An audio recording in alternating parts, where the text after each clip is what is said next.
What is going on, Team-O Nation? It is your boy TJ, the Jarhead Entrepreneur, coming back at you on this wonderful Monday Memorial Day live stream. How is everybody doing? Annette, I see you are lurking, but you're here. Appreciate you being here. How is everybody's week starting off? If you have a 9-to-5, you're off today. If you're self-employed like myself, there's no such thing. But Dina's in the house. What's going on? How's everybody doing? Hope you're doing well. I'm still recovering from my trip. As most of y'all know, I went out to Chicago and then up to Wisconsin for my daughter's graduation last week. Left on Wednesday, got back Friday, and then immediately had family over for my father-in-law's memorial. So been busy. And we're going to turn right around. Me and the wife are leaving out Wednesday morning to drop off our daughter in Dallas with grandma. And then we are off to wonderful New Orleans for a reseller meetup. And then also during that trip, we are going to push over on Thursday to Pensacola, Florida to hit up my buddy Kevin's hot dog place in Pensacola, Florida. So yes, Chicago was awesome, except for the weather. Well, the weather in Chicago wasn't bad. Got into Chicago, had no problems. Weather drastically changed from 76 down to 50. Down to 50. Key lime kisses, what's going on? Sunday. We will be back Sunday scratching tickets. Donna Diamonds, what's going on? All right, this is going to be a little bit different show, guys. Being that I'm a military veteran, retired from the Marine Corps, I do have a couple things for everybody for Memorial Day. One is a tribute video to all veterans, past and present. And the other one is for my good buddy, Staff Sergeant Davis, who died in Afghanistan. So I'll be playing those not right away. I'm going to get to those later. But I wanted to get everybody kind of caught up on what's going on. Annette, how is going on? Yes, thank you, Annette. Appreciate it. Ram is in the house. If you guys are part of my sport card peeps, NorCal Hobby Shop's where you guys want to go. Hit him up on Instagram. Hit him up at norcalhobbyshop.com and get you some hobby boxes. That's where I get all of my hobby boxes. Even though I have a local store, Ram has never done me wrong. Rondella is in the house. What's going on? We got 10 people early. Man, did people really miss me? Lucas is in the house. What's going on? Thank you, Donna. I appreciate it. It was my pleasure. Crystal, what is going on? Misha is in the house. Let me get okay, I've got my chat open. So if you don't, Misha, I need to get you modded because you weren't modded, but you are now. Key lime kisses, you are now modded. Whoop. So Ram, you're modded now. So guys, as always, feel free to drop your links to any of your stuff, whether it be your channel, your Instagram page, your website, if you have a website. I always welcome everybody cross-posting and getting to know each other. Eddie, what's going on? Welcome to the show. So I do have my list. Okay, guys, you guys know me. I like to use my list. So I do have a list of things. Like I said, the Chicago trip was awesome. Other than the weather drastically changed on us. And your boy don't like it cold. I'm gonna tell you right now, I live in Texas, even though we got that freak storm. I live in Texas for a reason. I don't like it cold. So what did I pack? Because I looked at the weather. What did I pack? Shorts and t-shirts. I did bring a hoodie. However, I brought my favorite Under Armour hoodie and I use it as a pillow on the flight from DFW to Chicago, and I left it on the plane. And it's all I had to keep me warm. Misha's saying, thank you. You're welcome. Gina is in the house. Aqua Girl saying, Annette is saying hi. So can everybody hear me? I'm going to make sure I sound okay. I had adjusted yesterday. I used my mic for the memorial service. We used my wife's Zoom link and zoomed out the memorial service to all the family that couldn't make it here because it was actually here in Texas at my house. So my microphone was set up a little bit differently, but I think I've got it back adjusted. to where it needs to be. So hopefully you guys can hear me great. I had an 8-year-old that is fascinated with me being a YouTuber, Jeff, and if he's out there watching, Jace, if you're out there watching, he got to see my setup and he fell in love with this mic. I mean, he loves the LEDs and everything. He was grilling me on how I edit videos and what my setup looked like, and he's a YouTuber in the making down the road. But so it wasn't too bad. I got into Chicago. It was 75, 76. Not a big deal. Woke up the next morning, Thursday morning, the temperature had dropped to the 50s, and it was cold. And Wisconsin was not any better. It started raining a little bit, and then the temperature when we got into Wisconsin was 37 degrees. So I went from 80. I left here, it was 80, and I went to 37. And your boy don't like cold. And I lost my hoodie. So, yeah, thank you to Kohl's in Stevens Point, Wisconsin, for having a zip-up Columbia jacket. So I was able to at least stay warm. I did have jeans because I had planned on wearing jeans for my daughter's graduation. So I at least had jeans with me, but I had to go buy a Columbia hoodie. I went to several locations, Walmart, TJ Maxx. I even hit up a thrift store, y'all. I even hit up a Goodwill. I even hit a Goodwill up, and all I could find was this ugly looking golf like pullover. And my daughter said, "Dad, no." So luckily Kohl's saved the day. I went into Kohl's and they had some hoodies, they had some Columbia zip up jackets, so they had a lot of stuff going on, or stuff that I could put on. So I got me a nice little, and it was on sale. It was $15 off, so it wasn't too bad. I'm not a big zip up person, but my wife will probably wear it more than me. But I mean, it's a nice Columbia fleece hoodie, or fleece zip up. It wasn't a hoodie, but Jennifer Hayes is in the house. Welcome. Key lime kisses, saying hi. Everybody saying hi. Appreciate y'all. Like I said, y'all, if you have a wrench, feel free, drop your links and cross post. I like to bring. I have a lot of different.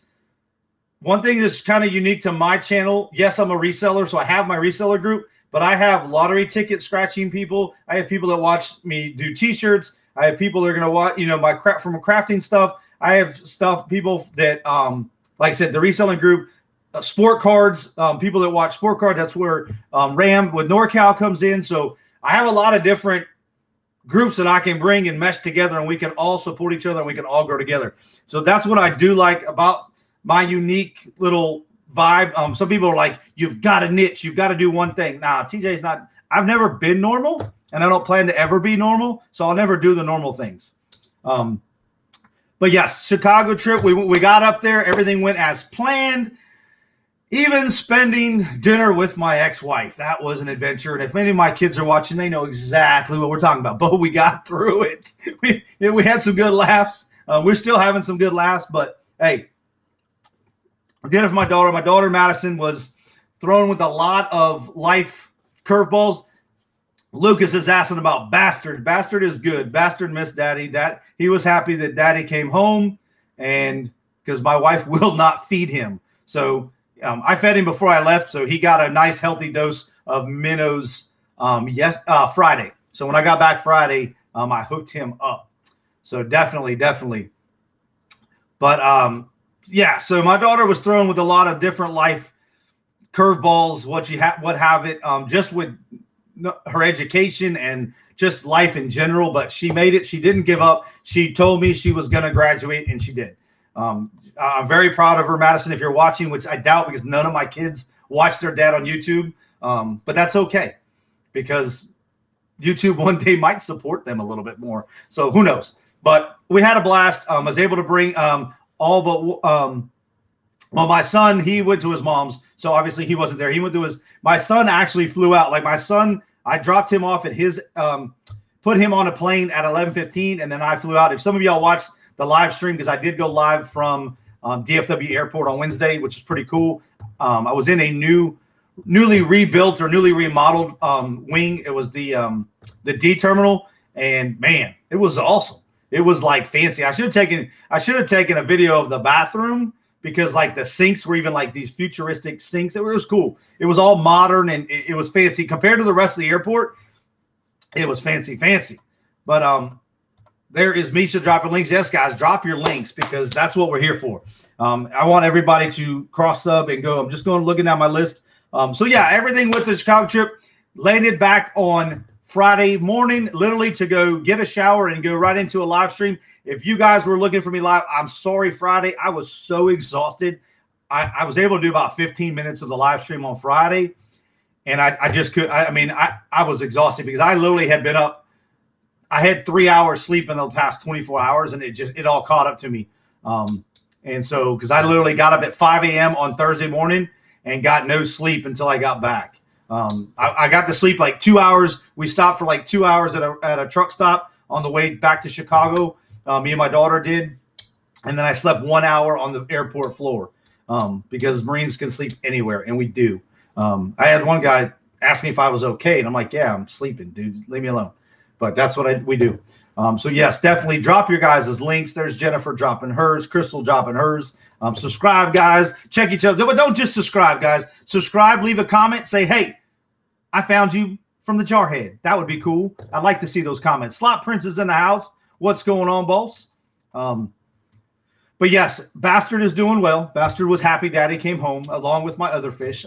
Fish can go 7 days without food, so don't act like PETA. If you guys are PETA people, they had plenty of food. They were fed very well before. They're fed very well every day. And I literally just fed them all again before I went live.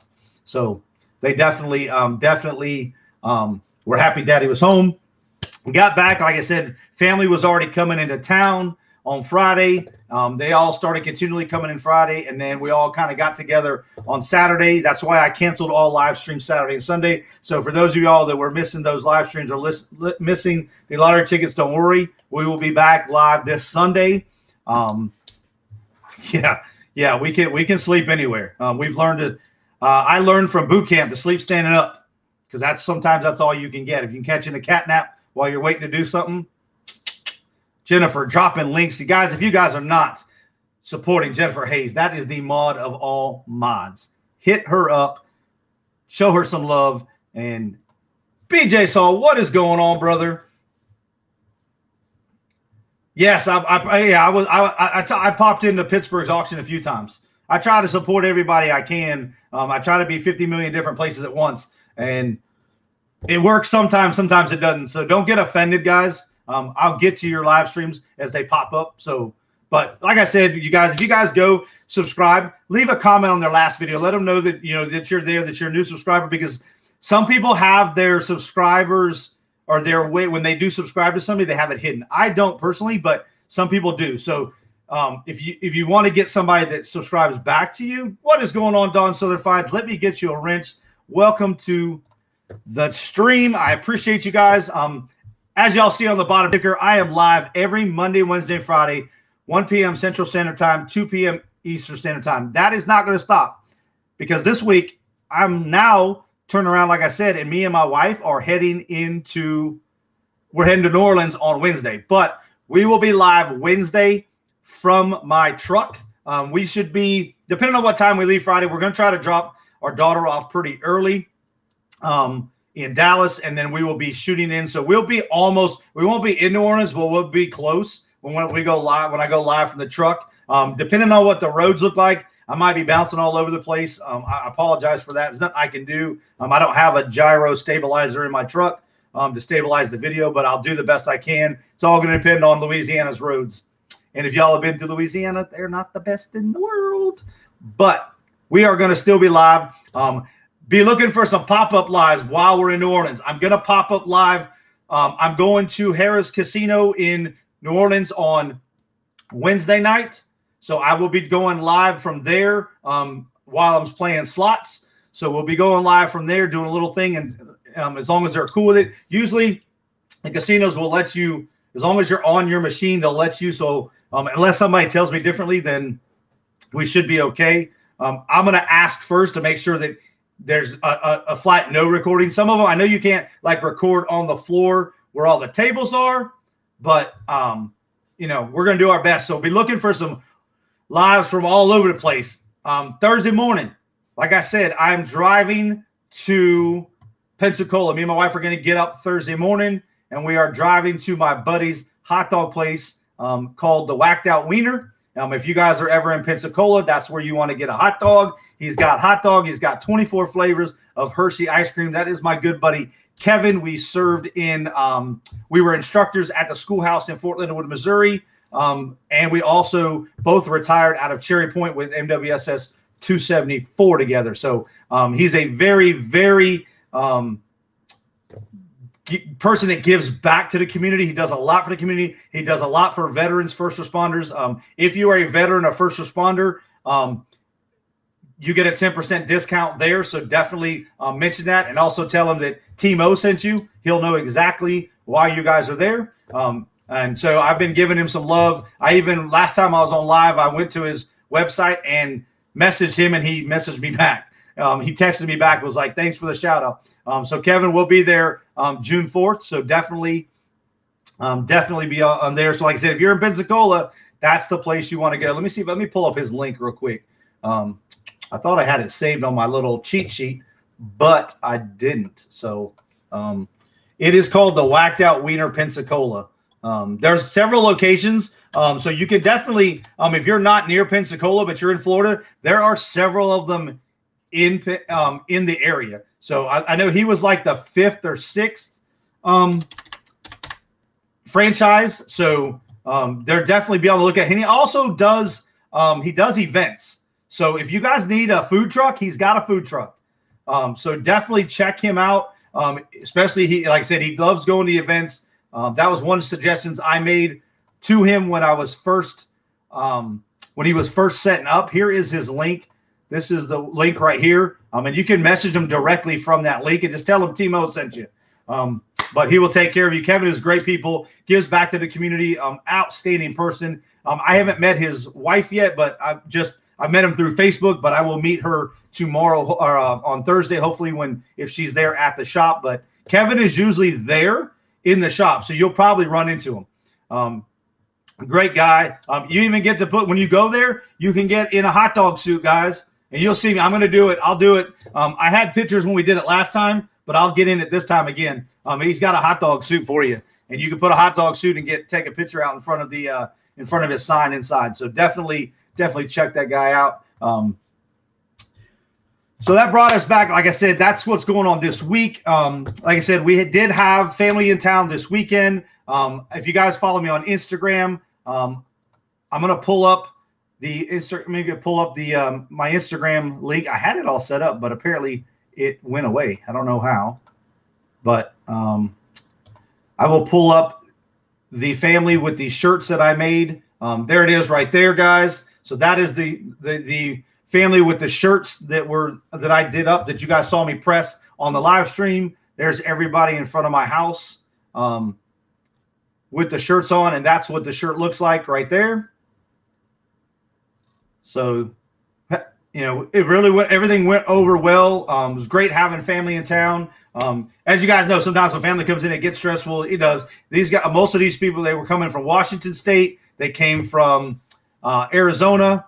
A couple of people came from up in Oklahoma. So we had a little bit of everybody from everywhere. And then, like I said, we had people live in New York, in Washington State, because my brother Joe's has 2 fully autistic kids. So his 2 boys and his wife Jay were watching via the live stream. So it all went over well. Everybody enjoyed the ceremony, enjoyed the t-shirts. So super color, if you guys are out there, I already messaged you guys, but the family loved the shirts. They loved the quality of the transfers. They weren't very heavy. So so that was Sunday. So that went very well. So now just kind of recovering today and tomorrow. Cleaned up the desk a little bit. Put in my new little power station. You guys know I love LEDs. So I got a power strip with LEDs. I'm going to take you guys and show it to you. How cool is this thing? Look at this thing, guys. Is that not cool? And I can change it different colors. I have it doing the red, white, and blue because that's kind of like my favorite kind of color scheme, red, white, and blue. So it has a red, white, and blue built into it. But I got that off of Amazon. I'll drop a link. I'll put a link in my description once I totally forgot to add that, because that's, like I said, if you guys look down the description of all my videos, you'll see Amazon affiliate links. Anything that's down there is stuff I personally use. I will never put any link down there or something I'm not using. So definitely check that stuff out. You do not, another way, guys, and this goes for any of your YouTubes, your favorite YouTubers. You don't have to buy the items that are in our links, guys. If you want to support the channel, support their channels, you click on the item and do your normal shopping. So like me, I shop on Amazon all the time. So I go and I pick different YouTubers, and when I buy something, and I give them a little support. That's the easy way, specifically if you're shopping. All right, let me get back to chat because I'm way behind, but that's okay. Ella, hello. I know you got a lot of unboxing. Appreciate you stopping by. Appreciate you, BJ Saul. My pleasure. It was 20 awesome years. Slot prints, everybody dropping links. All right, I'm going to catch up quick. Nope, they're not good at all. Boom, boom, boom. Can't wait to meet y'all. Don, are you going to the I know there's 2 reseller meetups going this week. I think one's in like Cincinnati or somewhere, and then we've got another one in NOLA. So everybody just saying hi. Rondella, did you get Jennifer your link? You probably did. There is the link. Like I said, Whacked Out Winter, Pensacola. Awesome people. Awesome people. Yeah, drop those links, guys. I appreciate it. Drop them. Everybody cross sub, cross post, cross do everything. Share you guys self out. Help each other out. If you've got over 1,000 subscribers, help some of these people out that are looking for help. Drop their links on your community pages, guys. But yes, so I'm caught up with the chat. Everybody kind of saying hi. But like I said, the memorial went great. Everything was awesome. We had great food. We had shared great memories of my father-in-law. And it was just a good time bringing everybody together. You know, COVID, a lot of people hadn't been able to get out. We hadn't been able to see each other. People haven't been able to travel due to medical conditions and stuff like that. So it was awesome. It was definitely awesome. That's going to bring me into, like I said, my father-in-law was a Army medic. He was drafted in, I believe it was Vietnam, and served as an Army medic in Vietnam. And he's got he had some serious PTSD issues from it. But he never let it stop him from, being an awesome husband, an awesome father, great grandfather, and now great grandfather. So we were able to share a lot of memories of him and a lot of good laughs, which, that's why we called it. We didn't really call it a memorial. It was a celebration of life. And that's the way we did it. That's why I chose the picture that I chose, this right here. Let me put it up here. That's why I chose this picture. His brother came to visit, and he was really excited that day, and that's why we used that picture, because we wanted it to be a celebration of life, and we didn't want it to be we didn't want it to be a somber time. We wanted it to be a reflection, share the memories, the good times, and get some good laughs. And we did, because Pop is what we called him. That's what everybody knew him by. Frank was an awesome person. I didn't get to know him very often, even though me and my wife, we've known each other since 8th grade. We didn't really hang out in high school and middle school. So I didn't really get to know Frank until he came to live with us. So I got to spend 5 months with the man, and he made such an impact in just that 5 months of being a caregiver, because I put everything on hold. If you guys notice, a lot of stuff, my eBay store, my YouTube production, everything got put on hold, because that man was more important than anything in life. Giving him the best we could give him in the last 5 months he was alive, there was nothing that could come in the way.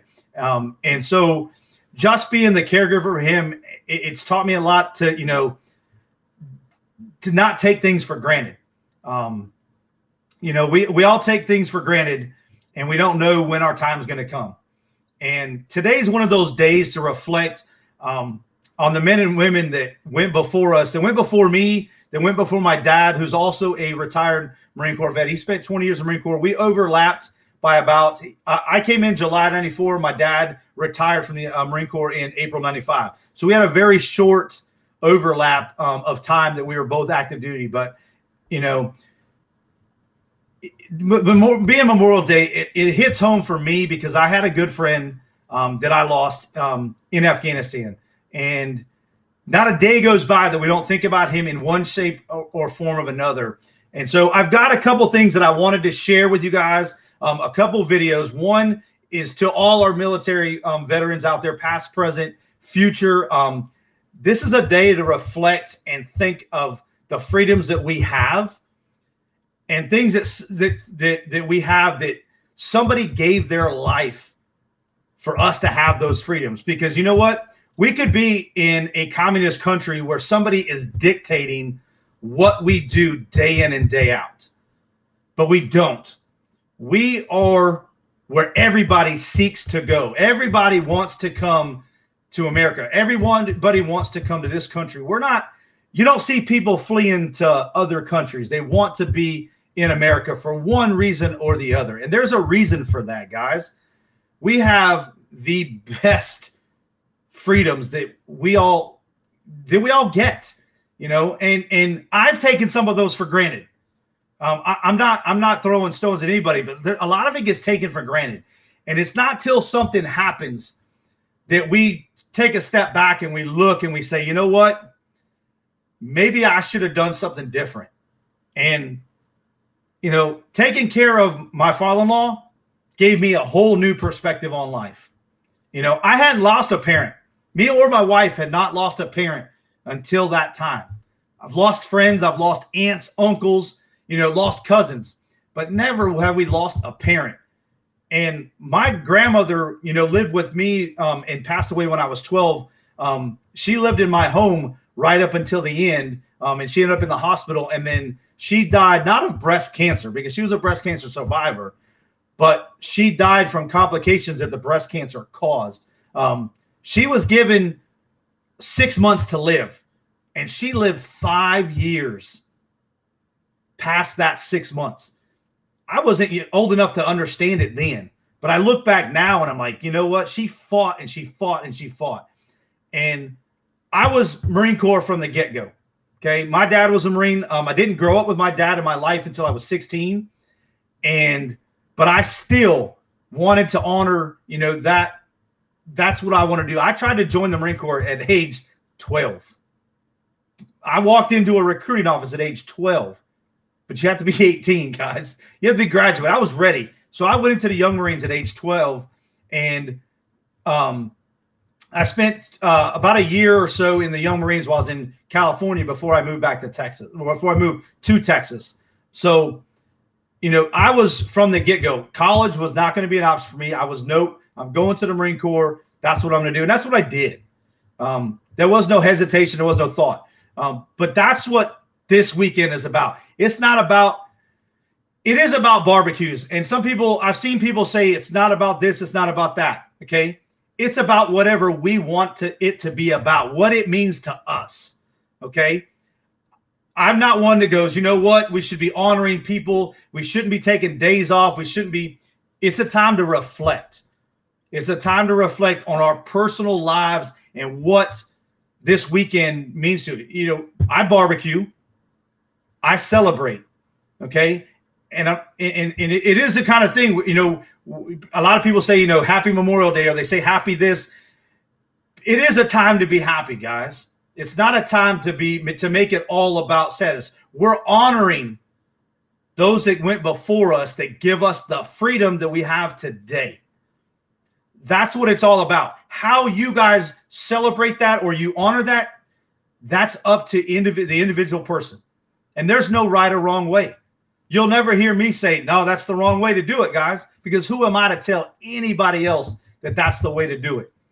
So, and if anybody tells you all that, tell them to come see TJ. I'll take care of it. I'll put them in their place, because I've got a good buddy that died in Afghanistan so that we have those freedoms today.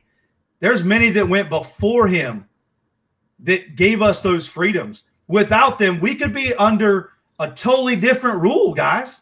We could be under a communist rule, or not even the United States of America wouldn't exist today. Okay. It wouldn't exist today without those people. So I'm going to get off my soapbox because this isn't about TJ's celebration. I said I pulled up a quick video. This is not my video. It's coming. I played it straight off of YouTube because I'm not monetized, number one, and I wouldn't care if this video demonetized my channel. This video anyway, it wouldn't matter because this is a memorial tribute, and then I have another one that is directly for my buddy. So, you know, guys, take this time to reflect. I'm gonna put it full screen so you guys don't have to see my face, and just take the message that it's bringing. And think about it and think about what it means to you, and just say a prayer for these guys. Say the prayers. There's guys out there deployed right now. They need our support, whether you believe in why we're there, because I tell you what, I question some things of why we're there. I'm not going to lie, but guess what? When I was told to pack up and head to Iraq twice, that was my job. That's what I signed up to do. Some people don't understand that unless you put that uniform on. But we do that because that's what we signed up to do. We don't have to believe in why we're there. But that man and that woman that's next to us, they're dependent on us to be there for them, and I'm dependent on them to be there for me. And I made it back twice. So I'm going to play this video, and then we'll talk a little bit more before I get into my buddy's tribute that I put together literally a little while ago because I had to honor him another time. Here we go.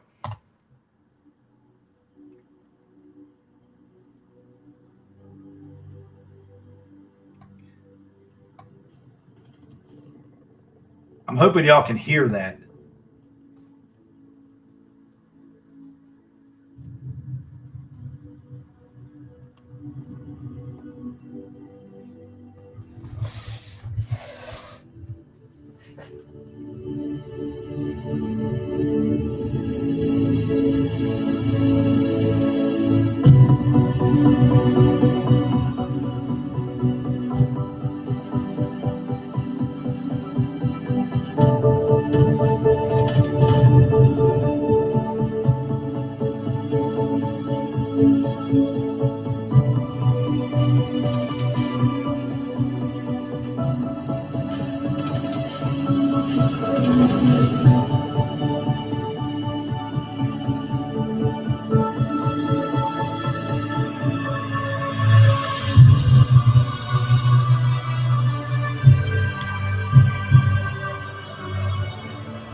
It is, in a way, an odd thing to honor those who died in defense of our country, in defense of us, in wars far away. The imagination plays a trick. We see these soldiers in our mind as old and wise. We see them as something like the founding fathers, gray and gray-haired. But most of them were boys when they died, and they gave up two lives, the one they were living and the one they would have lived. When they died, they gave up their chance to be husbands and fathers and grandfathers. They gave up their chance to be revered old men. They gave up everything for our country, for us. We owe them a debt we can never repay. All we can do is remember them, what they did, and why they had to be buried for us.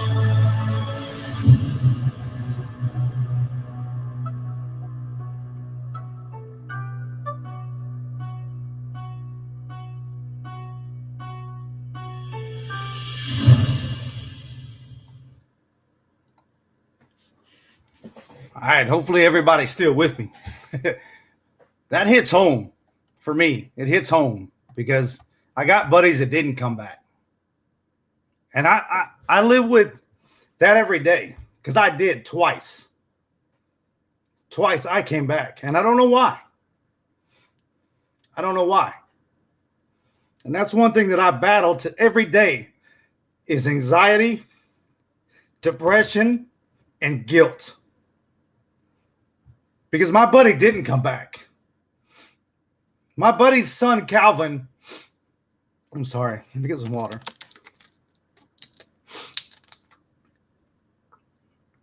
My buddy's son, Calvin, will never know his father, because he died before he was old enough to have a memory. But we honor him every year to make sure that his memory lives forever. And John, I know you're out there watching over us. I do. And we just hope that we can do you justice.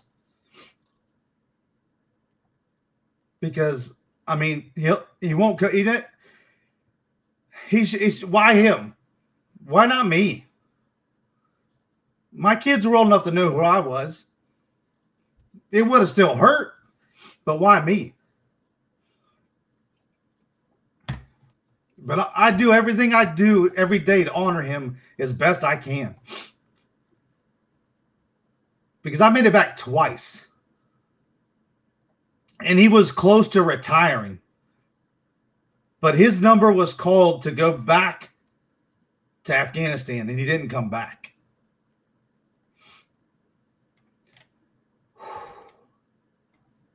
I'm going to try to catch up with chat, guys. Let me figure out where I left off. I'm just going to start. Let's see here. Okay. Yes, drop links, guys. I'm gonna try to regain before I watch the next one, because the next one's gonna hit home harder. You know, like I said, we take a lot of things for granted, and me included. And the best we can do is to honor those that gave us the freedoms to be on YouTube today. I mean, YouTube, if we didn't have the freedoms, how many countries can't get on YouTube? How many countries don't have cell phones? They're being told what they can do and can't do. And like I said, there's no right or wrong way to honor anybody. It's a time to reflect. It's a time to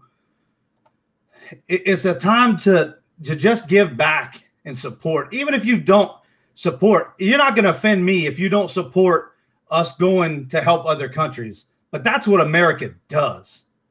The bottom line, that's what America does. You don't see nobody coming over here to help us.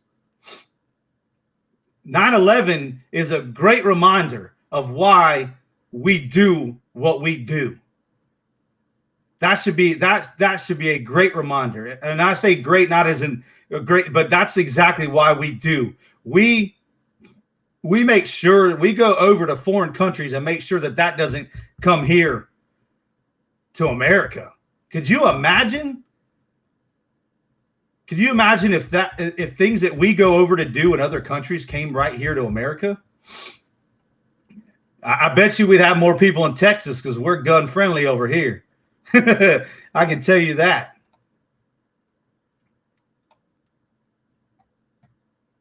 Appreciate you, Paul. Appreciate you. Like I said, I appreciate each and every one of you that stops by the live streams, that stops by that watches in the replays. I can't make it to everything, and I know nobody can make it to everything, but I appreciate each and every one of them that does take the time out of their day and stops in, even if you just listen. Lottery fans, sorry I missed you. What's going on? But take this time to just look, just to say thank you. That's the biggest thing. And us, the generation the military that I'm in with Iraq and Afghanistan, we've got a lot more support now than the guys that came back from Vietnam. Those are the guys that we really, truly, my generation in the military, that's our heroes right there. And those guys didn't have the support coming back from Vietnam that we did coming back from Iraq, coming back from Afghanistan.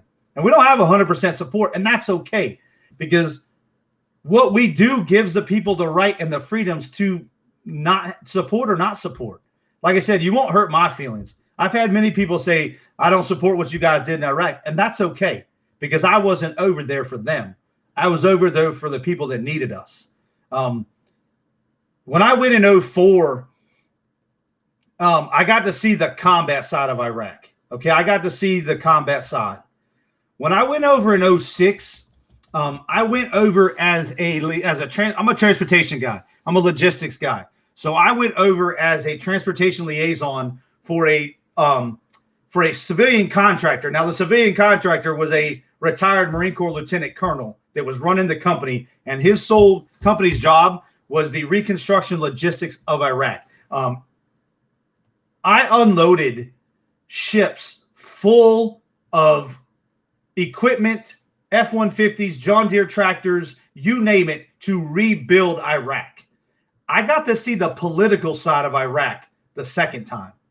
First time, it was strictly a combat environment, tactical convoys, stuff like that.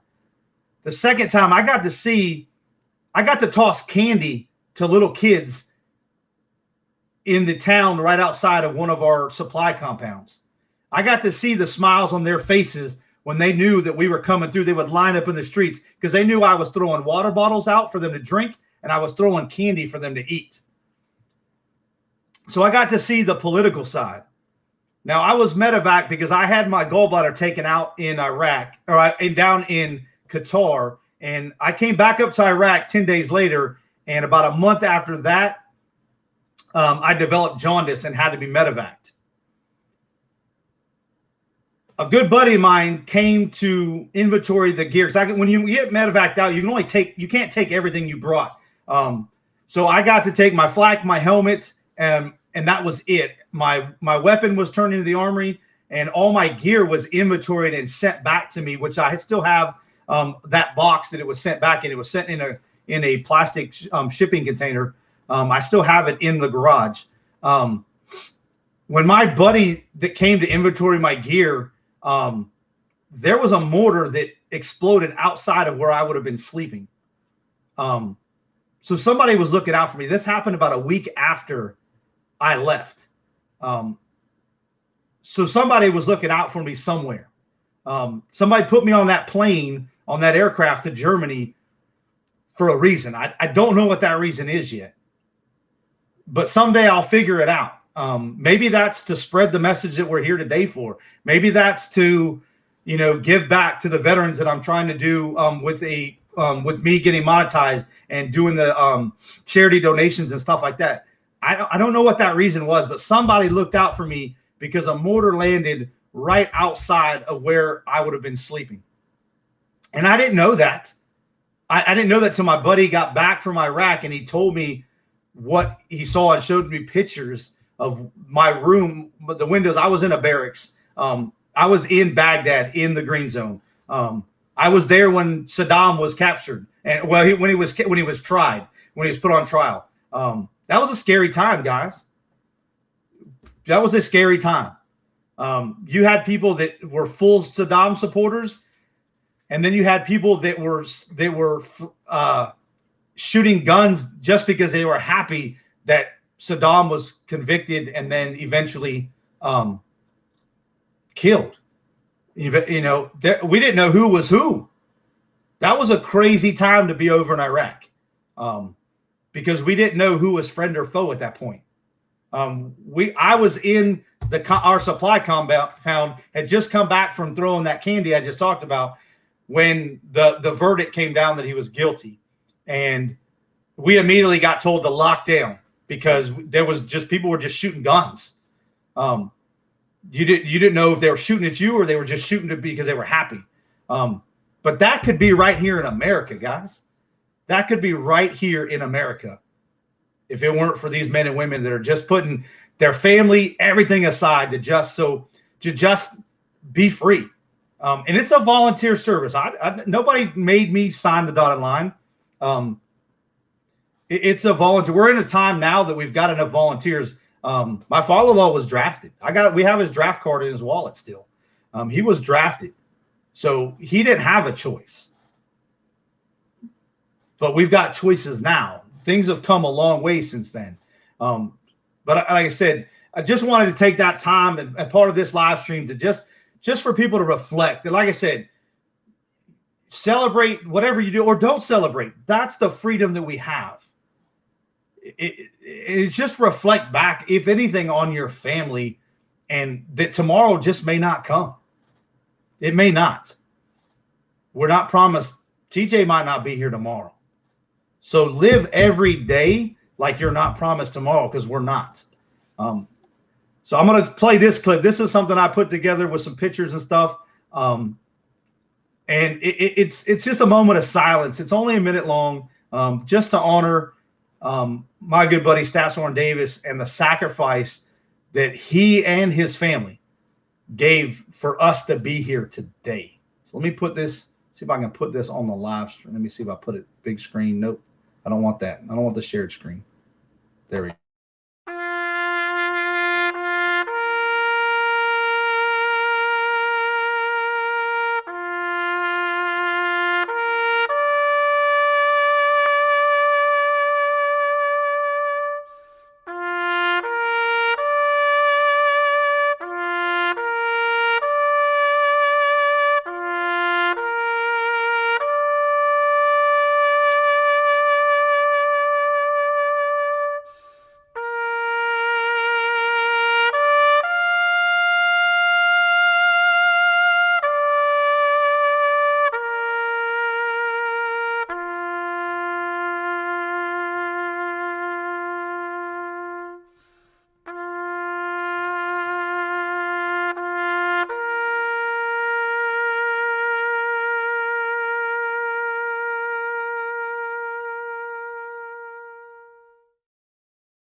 That was Staff Sergeant Jonathan D. Davis. And like I said, he left behind a wife and a 3-year-old son, Calvin, that will never know the true hero. We'll never know his father. He's going to know the hero that his father was. But we have to remind him of that every day, because he won't have a physical memory other than pictures and the videos that we have given him. And that hits home. That hits home. That hit home. And me and Staff Sergeant Davis I was blessed to serve not only once with him, but twice. We first served together in Okinawa, Japan with 9th ESB, and then lo and behold, 2008 to 2011, while I was stationed at Fort Little, Missouri as instructors at the schoolhouse, we were back again.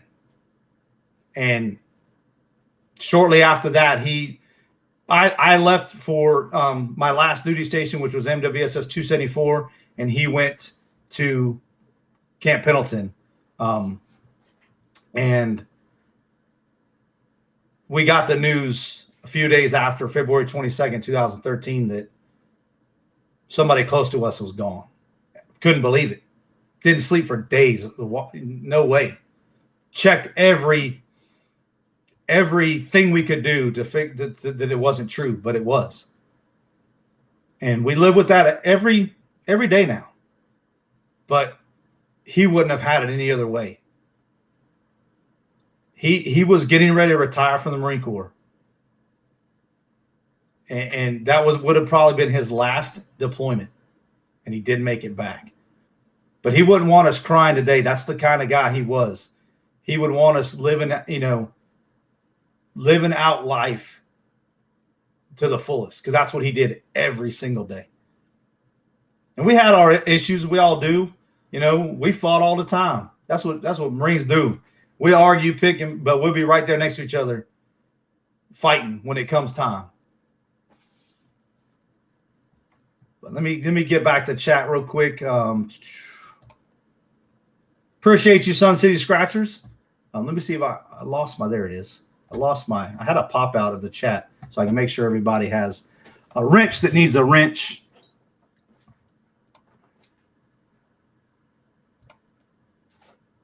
There you go. That's what I like to see. People coming together. Yes, right there. Live it like you don't know, guys. I appreciate it, Annette. Thank you. That's awesome. That's awesome. None of my kids have yet to follow my footsteps, but I think my youngest might be the first. My youngest son, my 8-year-old, he might be the first. I had one that almost went to the Coast Guard and then didn't, but they still got time. But You know, that's awesome. Now, I literally, like I said, I followed in my dad's footsteps to the T. Same branch, same exact MOS. We were both motor transport operators. Start off as 3531s, and then eventually retired as 3537, which is a motor T ops chief. But I tell you what, my favorite duty station. Now, my first duty station. You guys want to talk about? I talked about earlier about being in a communist country. My first duty station was Guantanamo Bay, Cuba. At that time in 1995, when I got there, February 1995, that was the closest you could come to combat.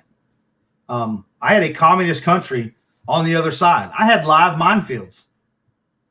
I spent 2 years there. It was only a 1 year tour, but I loved the place. Couldn't do nothing. The only way you could do was to leave. Yes, that's what moms do. Yes, there's nothing wrong with that. And thank him, because that's a big step. That's a big step, and it's an awesome step. And you're gonna be very proud of him. I promise you that. Do you know what branch is he going into? Has he chosen a branch or? Oh, yeah, yeah. My brother was the same way. My brother had scoliosis and couldn't go. And it is sad that some of those things do limit those, but your son's going to do big things, Rosie. He's going to do good things. I promise you that. He's going to. If my kids, like I said, I give them crap if they don't go to the Marine Corps, but that's just what we do. My brother-in-law, Joe, is an Army Ranger. You think I don't give him crap? But at the end of the day, we're all on the same team. We might talk trash to each other. We might, bicker, argue, what have you. But at the end of the day, we're still on the same team. And when it comes to push or shove, when we get into the middle of a battle, we're right there defending each other. Whether you're in the Army, Coast Guard, Air Force, Marines, now the Space Force, we're all on the same team. Army, awesome. Oh, awesome. Well, it's good to hear. Keep us posted on how it goes, Crystal. Started the Air Force, but had a concussion. Air Force is they can be picky too. I know the Coast Guard can be really picky. Being the smallest branch, they can definitely be picky. That's why my daughter missed their minimum score by 1 point. I think they needed the Coast Guard. I think their minimum was a 50. She got a 49. She could have went to any other branch, but she really wanted the Coast Guard, and it kind of derailed her. That's awesome. Tell him if he needs any advice on picking a job, by all means, reach out to me. I can kind of talk to him because all our branches of service are kind of similar. But if he hasn't picked a job yet, definitely tell him to do something he enjoys and look it over. He don't have to settle for what the recruiter is trying to push him. Okay, and if I need to talk to the recruiter, I will. Four of his friends are me. Hey, we're a band of brothers and sisters, regardless of the branch. Regardless.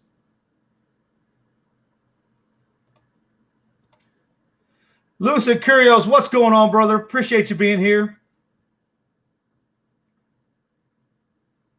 Yes, I got a family. My great-grandfather was in the Army. I believe he was a colonel in the Army. And then, like I said, my dad, I don't know much on my dad's side. I don't know. I think we're the only ones.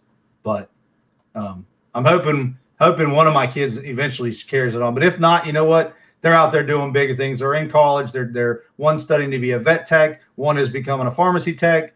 My twins that are 19, the one just graduated high school. The other one graduated last year. But they're doing big things. Like I said, I support my kids regardless, but I'll give them crap. They don't go to the Marine Corps. I just will, but I'll still support them.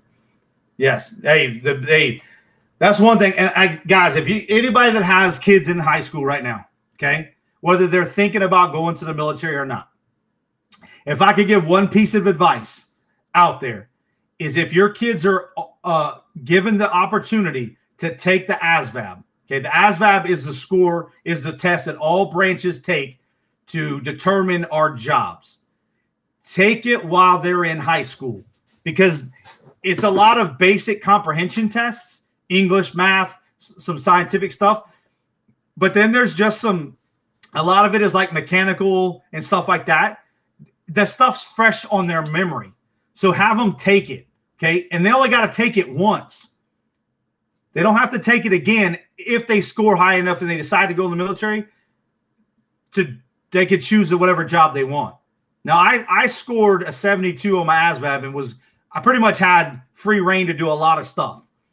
But I chose to follow I wanted to follow my dad's footsteps. I wanted to do, so that's what I did.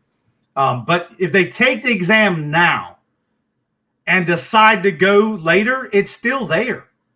They don't have to go back and take it again when they've forgotten some of the stuff that would have been in there. So even if they're like, heck no, have your kids take that ASVAB, because the recruiters will come to school. They are going to get in front of all of this, especially the seniors, but have them take it while they're in high school, because it's not a bad gig, guys. It's not a bad gig. They can get paid to go to college by going into the military. And I said that right. Paid to go to college. The new ASVAB that's out, or the new GI Bill, the post 9/11 GI Bill that's out there right now, after their 4 years is up, or whatever they do, like even me, I did 20. The post 9/11 GI Bill will pay them they will pay for their college and pay them to go to school. It's not a bad gig, guys. I'm just saying, if there's a lot of stuff to do out there, it's not for everybody. And I'm not pushing anybody by any means, but I'm just saying the advice I could give is, if you have children in high school, have them just take the test, even if there's no way in heck they're going to do it, because they may choose down the road. And what's good about that GI Bill now is you can pass it to your family members. So they could pass it down to their kids. Even if they don't want to go to college after, they could pass it down to their kids. Yes, take it while they're sharp. Yes, military. But you can retake, even if, okay, let's just say you took it, you score a 50. The job you want requires you to have a 72. You can retake it as many times as you need to, but you'll never have less than that 50. You can't go backwards. You can only go up. So I couldn't convince my daughter to retake it. She kind of got her hopes and dreams crushed at that point. But I mean, it happens, you know. But now she's in college. She's working at a vet clinic, doing OJT and going to college to become a vet tech. So, but yes.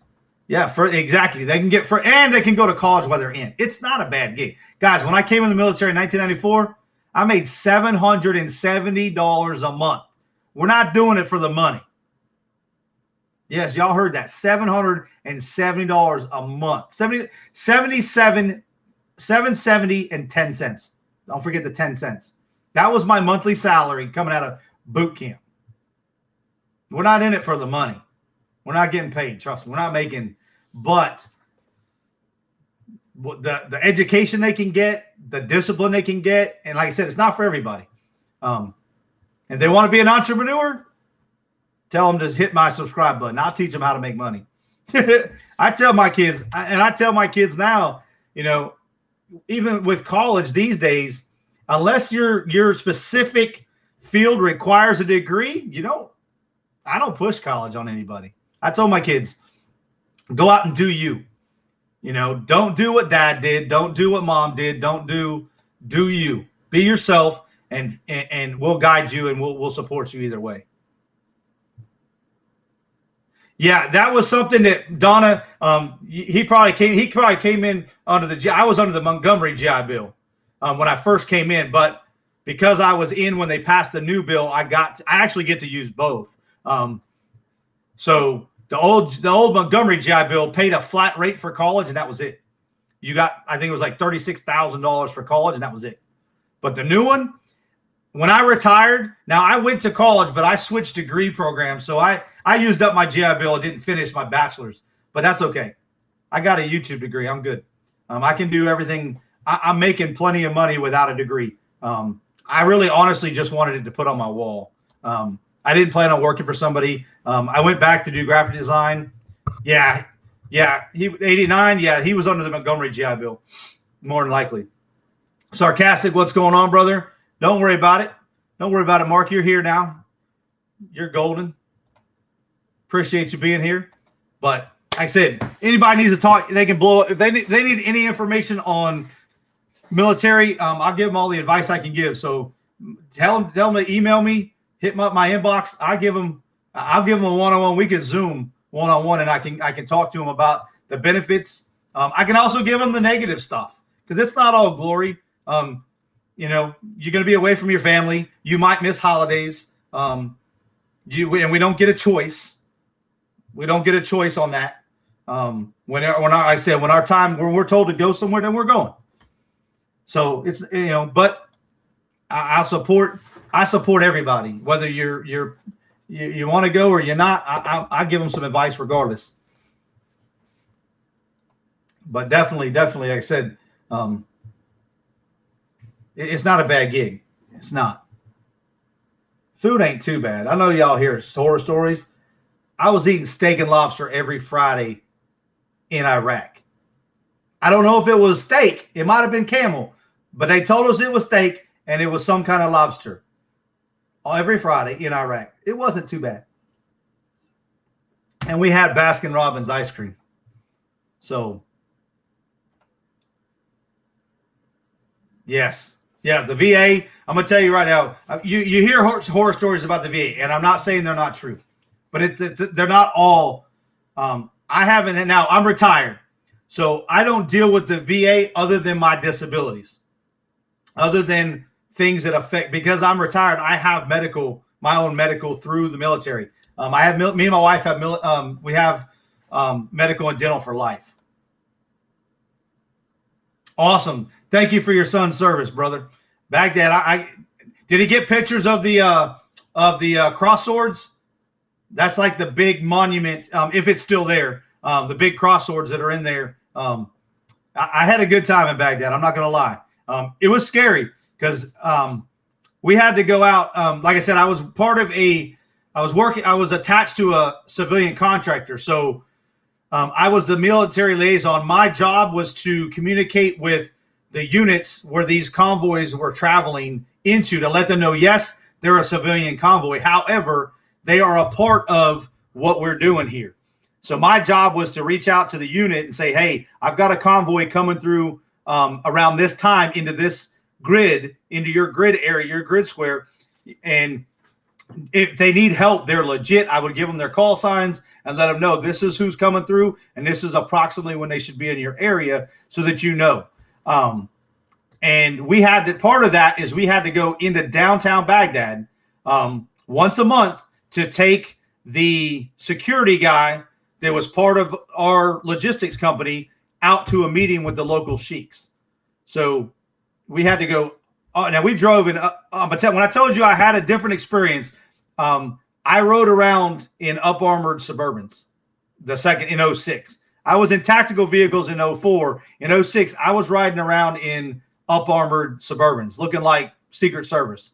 But we had to take this guy out to downtown Baghdad once a month to meet with the local sheiks for security reasons and to go over local security protocols, et cetera, et cetera. It gets a little scary downtown Baghdad in the middle of the day if you're not one of them. Because you don't know who's who. Had several close calls with vehicles not getting out of our way, and we bump them. We could bump them off the road if we had to. We did have one little truck that pulled up with 5 55-gallon drums in the back. You want to talk about somebody? I about had to change my drawers because you don't know if that thing's laced with explosives or not.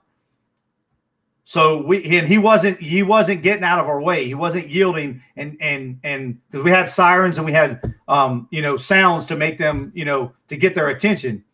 So you want to talk about some trying times, but we made it back.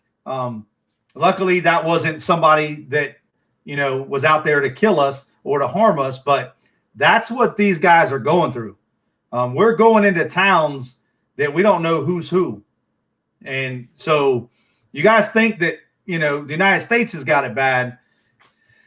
Go over into downtown Baghdad and go out to the local shopping mall and see what's going on out there. But this isn't about me today, guys. This is about those that, you know, went before us. But that's the kind of stuff that these guys are dealing with when they get back. And some of it we don't know, we don't understand. Especially those that have went back to back. I've got buddies that went 10 times. I went twice, but I've got buddies that it just depends on the unit you're with. And, you know, the Marine Corps is small. We're one of the smallest branches. We only had, well, when I was in, we had 135,000, and we started downsizing up and plus. It's usually plus or minus, depending on what's going down. So what's going on, Virginia? But we didn't have the, you know, we had to go back and forth. You know, we were doing 7-month rotations. So you would come for 7, go home for 7, and come back. Some of them guys were over there on 1-year deployments.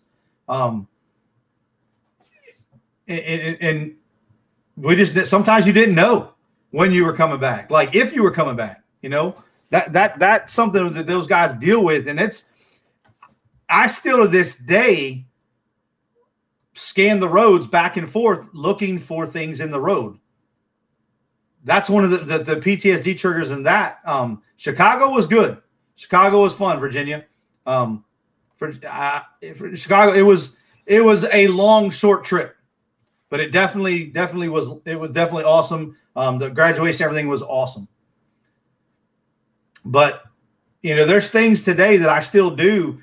My last deployment was in 2006, 15 years ago. And I'm still dealing with things from those two, from 04 and 06 that, you know, still affect me today. I still scan the roadway looking for things on the side of the road because we didn't know if there were things on the road that were going to blow up at us. We didn't know if sheep that were walking on the side of the road weren't, you know, laced with IEDs or explosives, piles of garbage. So that's the kind of things that my brothers and sisters that we're dealing with when we come back. We may come back in one piece, but depending on what we went through, we saw some stuff. You know, when I got medevaced when I got medevaced to Germany, when I had my gallbladder issue and I got jaundice, I was on a plane with people missing limbs. I was on a floating hospital and I could walk. Some of them guys didn't make it back. My roommate in Germany had both of his legs blown off at the kneecaps from an IED. And we were laughing and giggling and having a good time. All I was yellow. I was literally yellow. I looked like a little yellow leprechaun from the jaundice. And I still, like I said, I can still smell that plane. Because if you've never been around burnt flesh, blood, and stuff like that, it's a different smell. And I have dreams of that being on that plane rather often, more often than I really want to, but I can't control that. All I can do is just keep putting one foot in front of the other, waking up each morning and doing what I do, and knowing that my family, my friends are there to support me. But that's what Memorial Day, like I said, it's a reflection of those that paid that ultimate price, and those that will pay the ultimate price, so that we have the freedoms to barbecue, to, you know, to celebrate. You know, like I said, I don't, there's no, you'll never hear me say there's a right way or a wrong way. Awesome. I'm telling you, the USO guys, if there's one place I can tell you that I would tell somebody to donate to, is the USO. You guys ever want to give back? Volunteer at the USO and volunteer to go sit in one of the airports at the USO and watch those young men and women come and go. as they transition from place to place. That is an awesome opportunity and an awesome organization. When we left for Iraq in 2004, the USO was at the terminal. We left at a March Air Force Base. Both times I left for Iraq, I left at a March Air Force Base in California. But they were at the terminal in March Air Force Base with goodie bags, with snacks, with hot dogs, 24/7 while we deployed. They were there for both of us coming and going back. They gave up so much time, and it was so comforting to know that we had those people that had people there that were just there for us to like I said, it was just it wasn't, we had a lot of them are veterans, but a lot of them aren't veterans. A lot of them were just people that wanted to volunteer, to give back, and they gave us a little bit more comfort as we were leaving to face the unknown. And I have a laugh, because if you ever ride an airplane with TJ, when it hits turbulence, you're going to hear me say, "Don't worry, guys, this isn't as bad as combat landing in Iraq. We're going to be okay." I say that on every plane ride, because unless you've combat landed, if you've been on a C-130 that's landed into a combat zone, you get a better outtake on life, and turbulence really isn't that bad. I'm going to tell you that. It's not that bad. Yes, it's hard. Like, this is probably, I've probably opened up more recently, just because I'm trying to help others. It takes a lot of me. I don't talk about it a lot. I don't talk about it with my kids a lot. I can actually talk to you guys a lot more than I can to family. And I've got, my family deals with my crazy. My wife, bless her heart, I ain't gonna lie, I'm an asshole. I get angry real quick. Real things set me off. And she's got a way of dealing with that, and she's still here. She's still here to this day. Hello, Joanna. Welcome to the live stream. Appreciate you being here. Even through all my craziness and my chaos and my wild dreams, I've rolled over and been in the middle of a nightmare. She's been able to calm me down and keep me focused, keep me grounded, and keep me going. Some things that some people don't know is I won't say this close. I was close to committing suicide back in, what was that, 2007, 2008. But I didn't attempt. I got ready to attempt. And a picture of my kids and a letter that they sent me while I was in Iraq fell out of my bag, and something snapped. And I won't say I haven't had suicidal thoughts, but I haven't been close as I was to attempting it that day. Because I at that time, my then wife left me.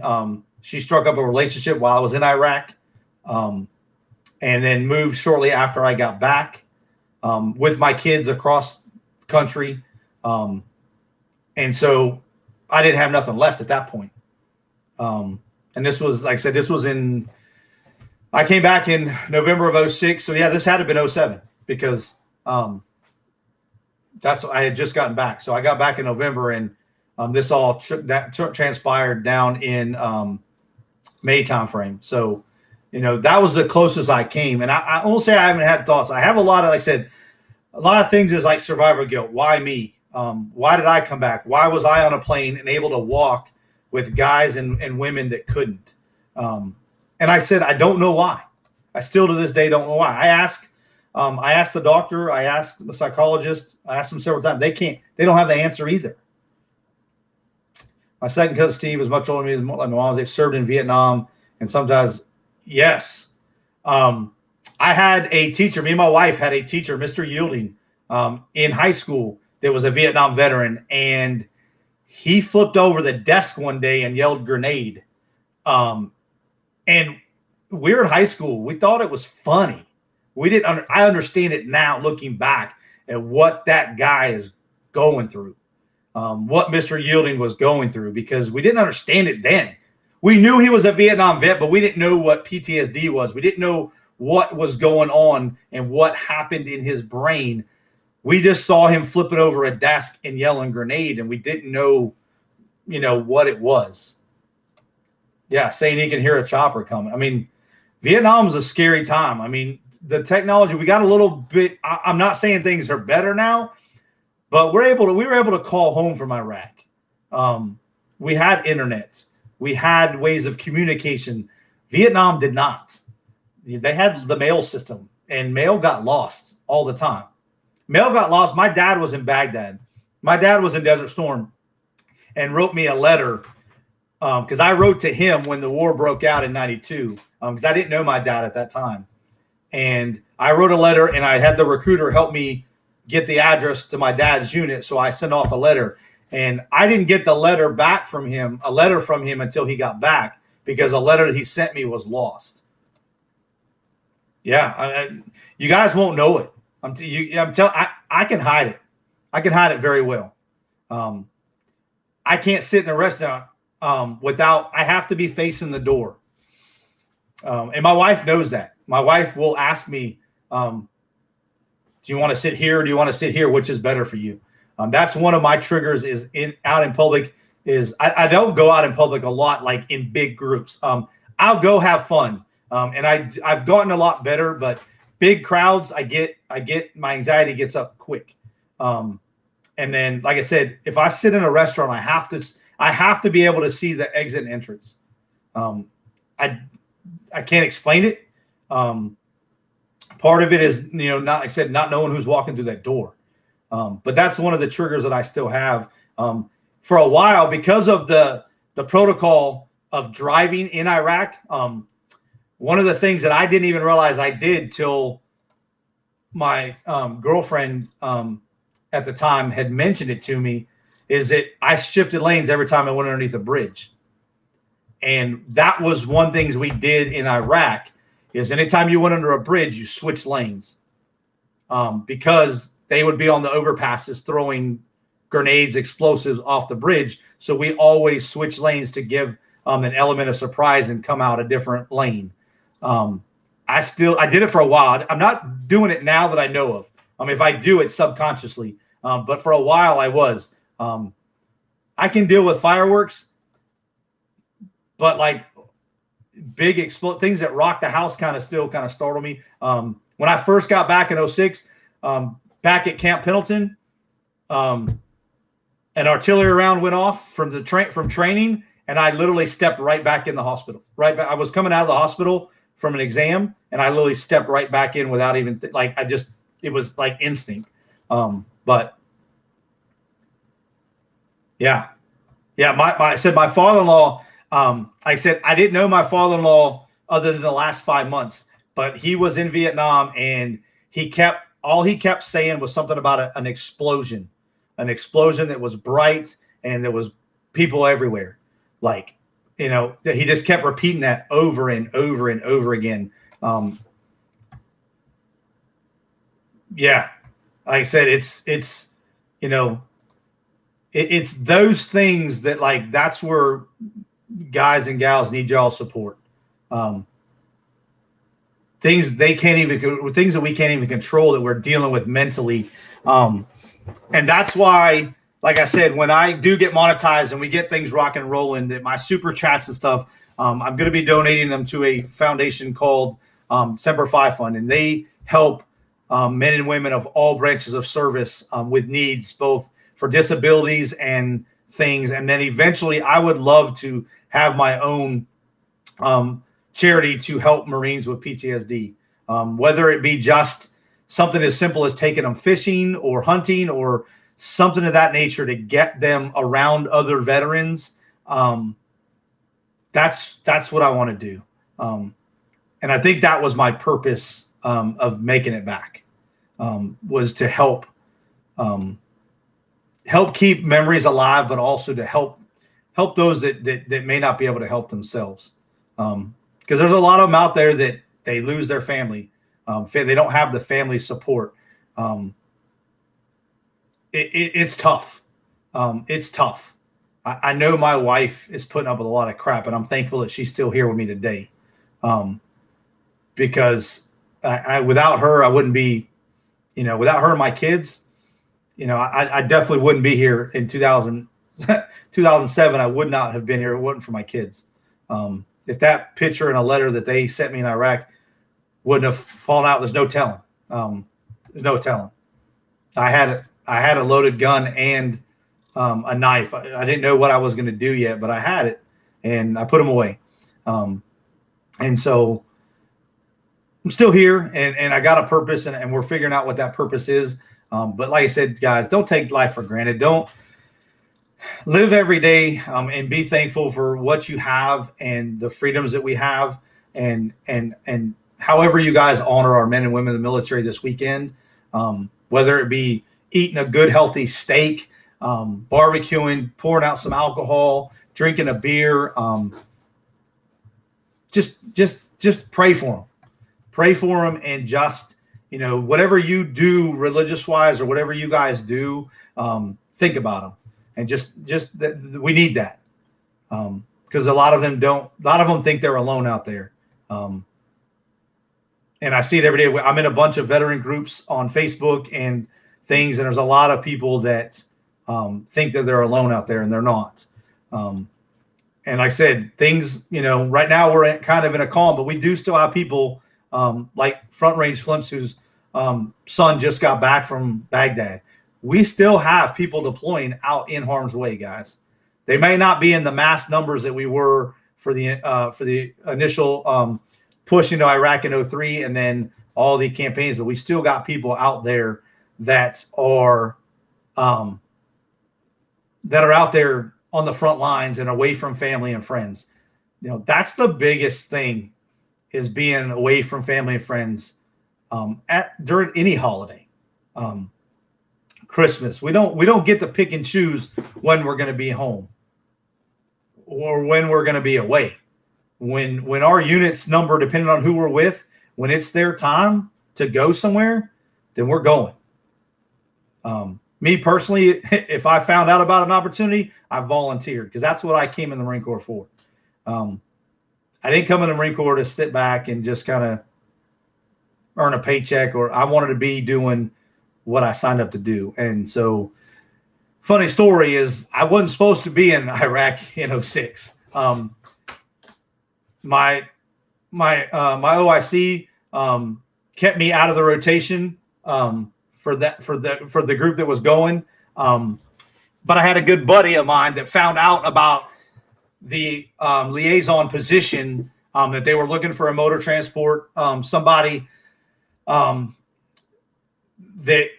was good at logistics and good at communication and stuff like that. And I had a sergeant. I was a staff sergeant at the time.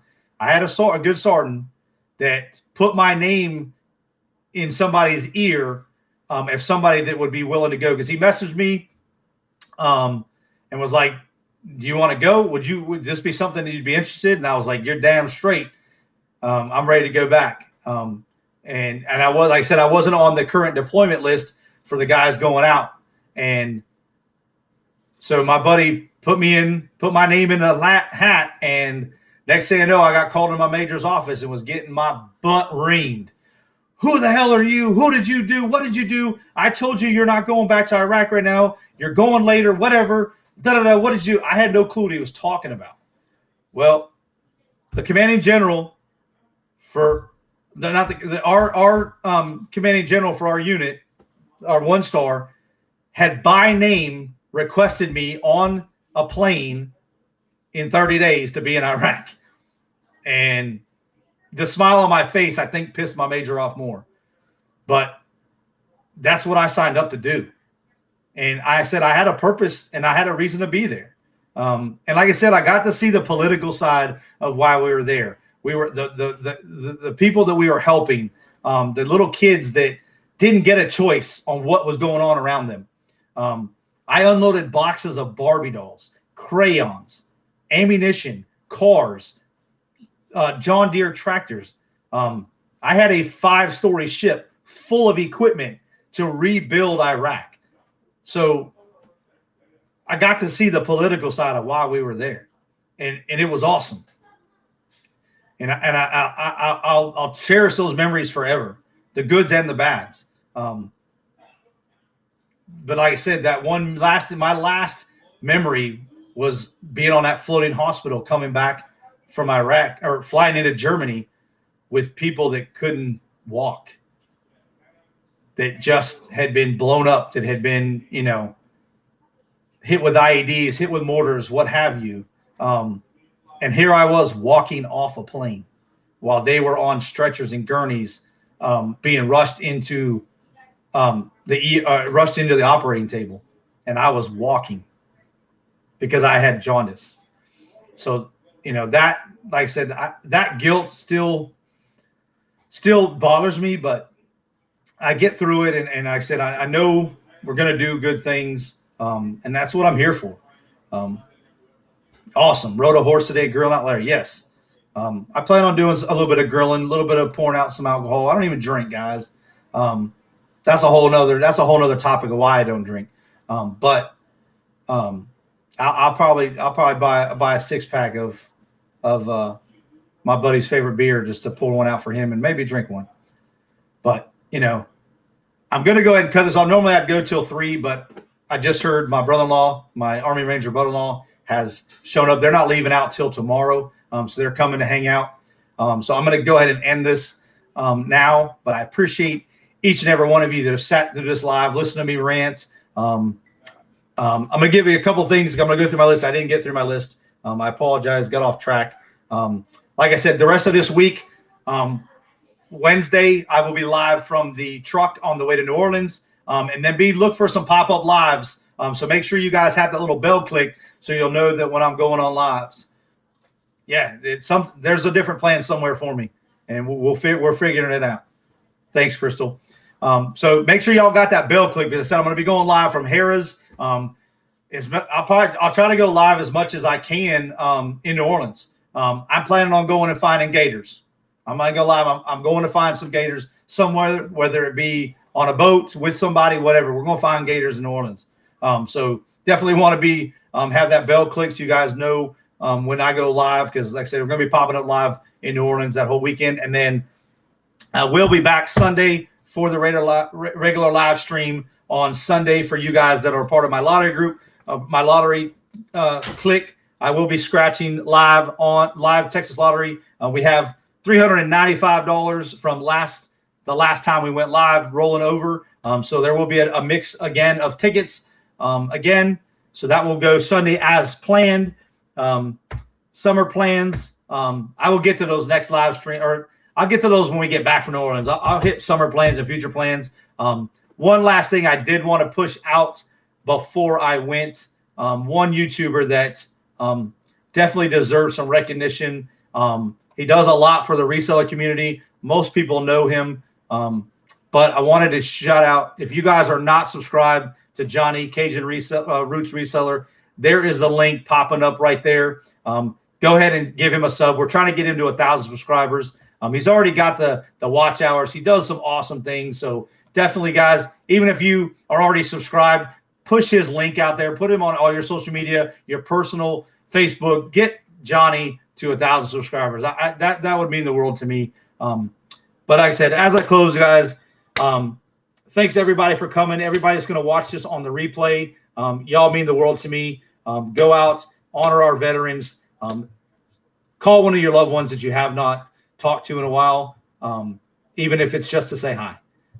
We're not promised tomorrow, and life is too short to die with regrets.